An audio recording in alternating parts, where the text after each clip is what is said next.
कहते हैं शिव जी उनके सच्चे भक्तों को कभी निराश नहीं करते हैं। शिव को अगर सच्चे मन से बुलाओ तो वो कोई न कोई रूप में आकर भक्तों की मदद करते हैं। एक ऐसी ही कहानी रमेश ऑटो वाले की है। एक छोटे से शहर में रमेश ऑटो चलाकर अपने परिवार का पेट पालता था, लेकिन उसकी ज्यादा कमाई नहीं होती थी। उसी कमाई में से वो राशन खरीदता था और शिव जी की पूजा के लिए फूल और फल भी खरीदता था और हर रोज मन लगाकर शिव जी की पूजा करता था। जय भोलेनाथ, जय शिव शंकर। हे शिव शंकर, दुनिया से बुराइयों को खत्म करना, अच्छे लोगों का भला करना, दुखियों का दुख दूर करना प्रभु।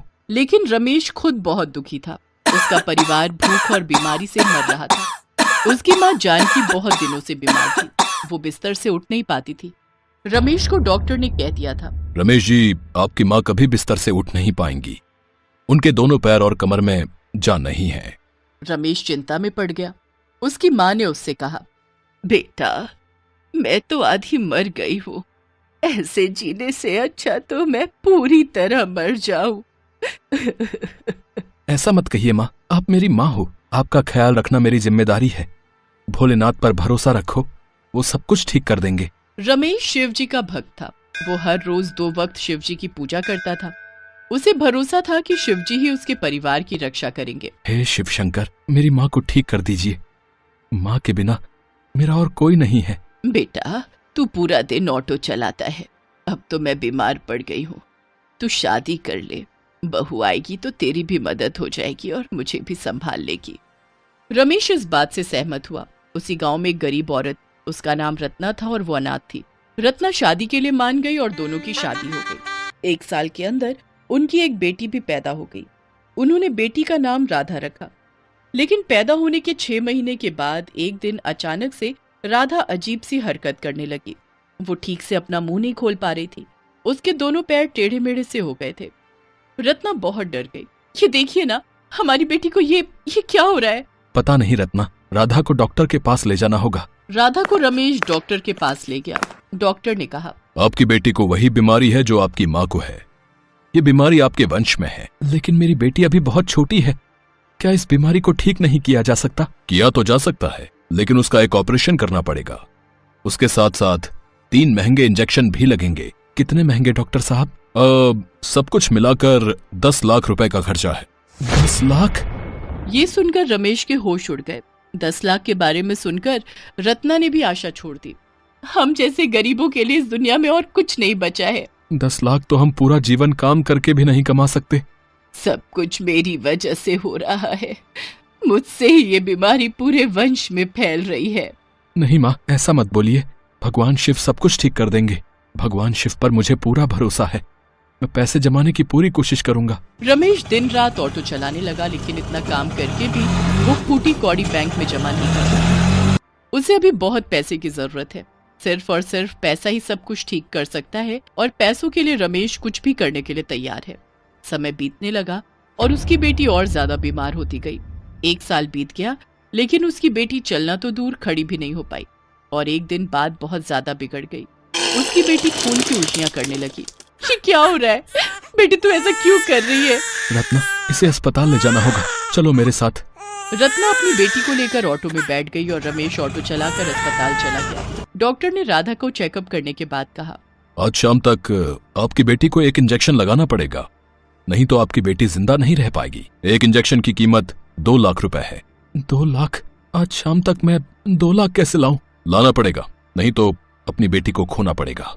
डॉक्टर ने तो ये कह दिया, लेकिन रमेश को कुछ समझ नहीं आ रहा था। उसके ऑटो में शिव जी की एक मूर्ति थी। उसके सामने हाथ जोड़कर रोते हुए रमेश ने कहा, हे शिव शंकर, आज चाहे कुछ भी हो जाए, मुझे अपनी बेटी को बचाना होगा। चाहे मैं मर जाऊं, लेकिन मेरी बेटी को मैं बचाकर ही रहूंगा। बस आप मेरा साथ मत छोड़ना। रमेश ऑटो लेकर चला गया। पहले उसने बहुत सारे लोगों से उधार मांगा, लेकिन किसी ने उसे उधार नहीं दिया।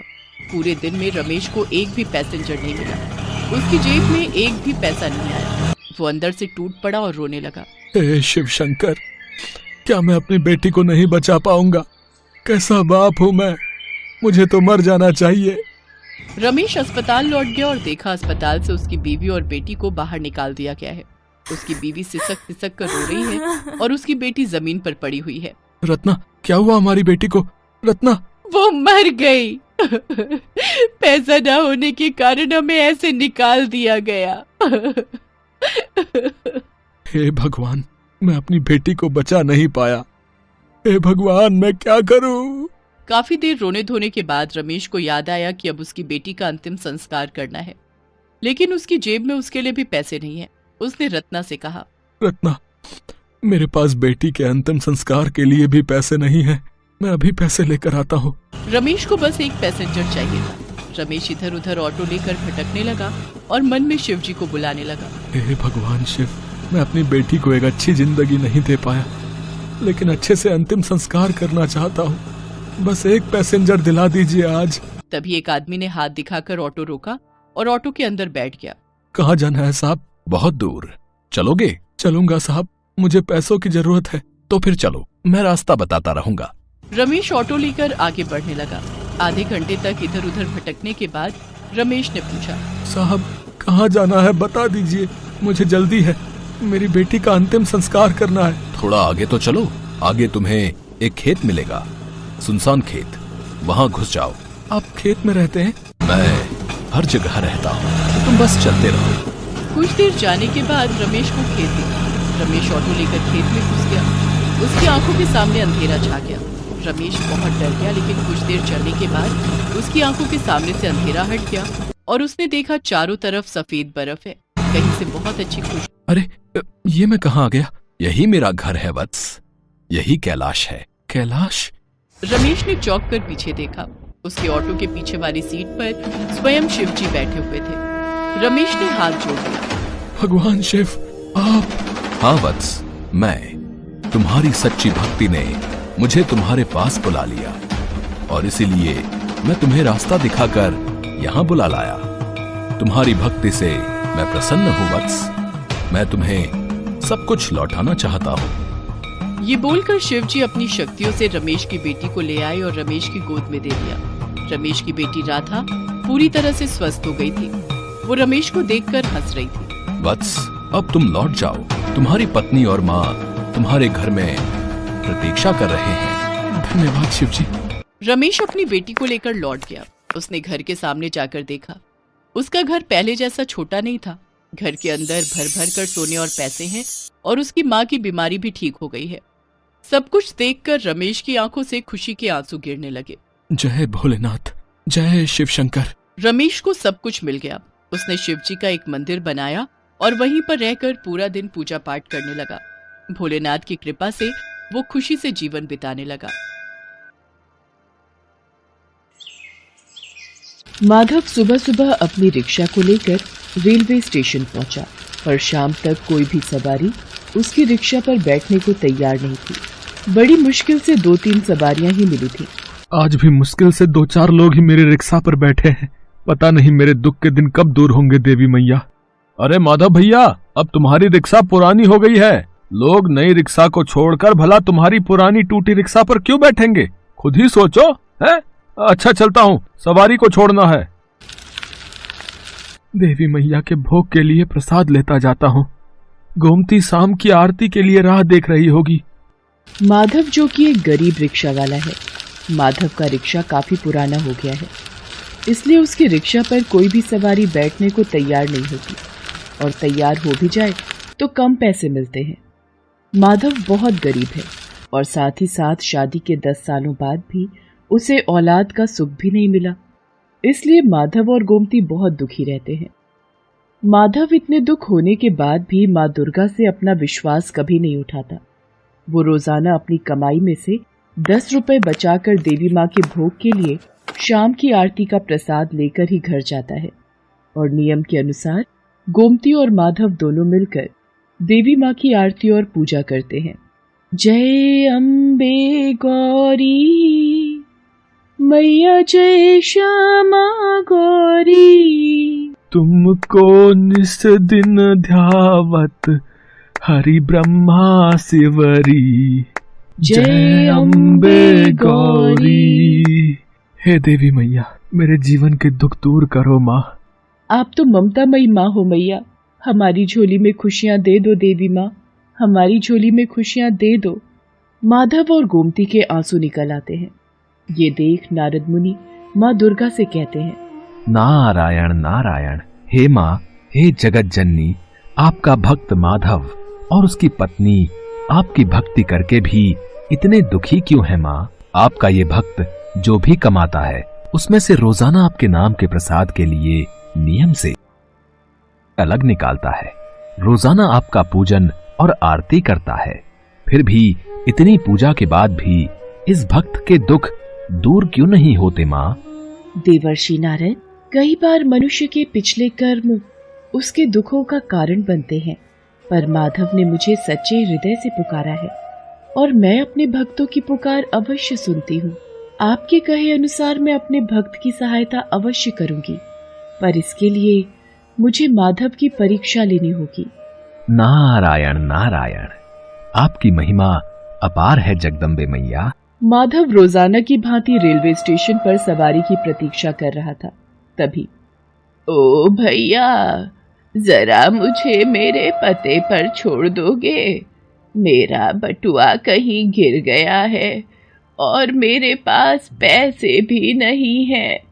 माफ करो माताजी, इतनी धूप में पैसे की सवारी छोड़कर तुम्हें छोड़ने थोड़ी जाऊंगा। पागल समझा है क्या? वो सामने माधव रिक्शा वाला खड़ा है, वैसे भी उसे कोई सवारी नहीं मिलती, वो तुम्हें छोड़ देगा। क्या हुआ माँ जी? बेटा, मुझे इस पते पर जाना है, क्या तुम मुझे छोड़ दोगे? तुम्हारी बड़ी मेहरबानी होगी, पर मेरा बटुआ कहीं खो गया है।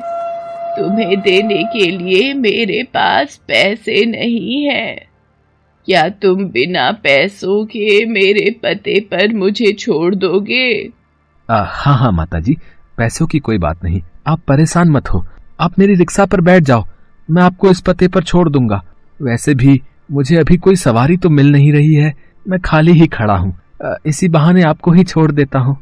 जीते रहो बेटा, देवी मैया का आशीर्वाद तुम पर सदैव बना रहे। माधव उस बुढ़िया को अपने रिक्शा पर बिठाकर पते पर छोड़ने के लिए चल पड़ता है।